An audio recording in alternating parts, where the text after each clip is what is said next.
I would like to tell you about a little bird that was lying on the parking lot pavement.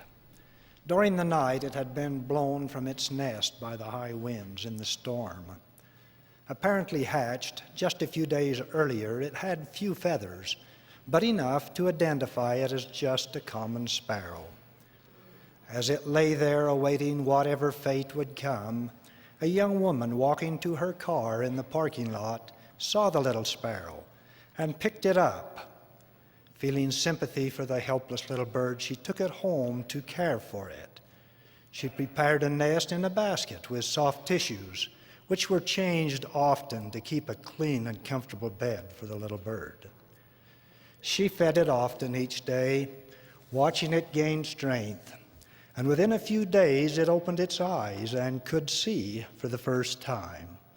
It saw a girl who fed it and a family who lived in the home. It heard and became accustomed to the sounds around it, and it was not afraid. As the days passed, it was able to hop about, and it was taken from the basket and put into a clean bird cage. It trusted the girl and the family, and when it wanted food, it would chirp and flutter its growing wings rapidly, and when the cage door was opened, it would hop out onto the girl's hand and sit there patiently while she fed it. It would sit on her hand as she walked through the house, even when she went outside. To help it become accustomed to the outside world where it soon would have to live, she would take it out on the lawn where she and her sister would sit under the tree and visit, while the bird would look and observe all around it. It came time for the girl and her sister to go to girls' camp, so the bird went with them and spent the week on Cedar Mountain with the girls. It was there that it tried to fly for the first time, flying from the girl's hand to the low branches in a nearby tree. It was glad to come back to the familiar hand and the security of the girl's love, and although it was learning to fly, it did not leave. When the girls' camp was over, the bird came home with the girls and continued its flying lessons. The girl, realizing that the bird must soon join its own kind, took it out on the front lawn and encouraged it to fly away. It flew across the lawn to a small pine tree where it perched and looked around.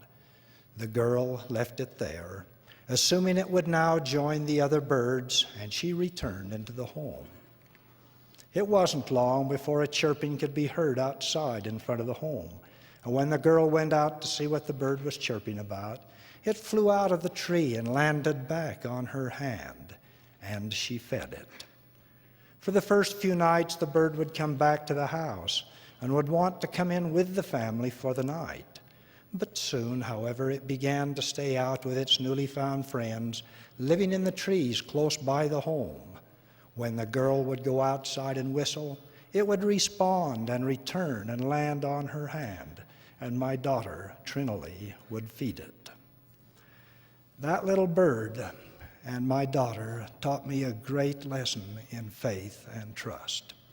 Although it was just a fraction of the size of its human friend and could be in great danger for its life amongst humans, it trusted her and had faith it would not be harmed and would be fed by her, and it responded to her beckoning call. Have you ever wondered about our faith, brethren? Do we have that kind of trust and faith in the Lord? Do we respond to His beckoning call to serve and to be fed at His hand?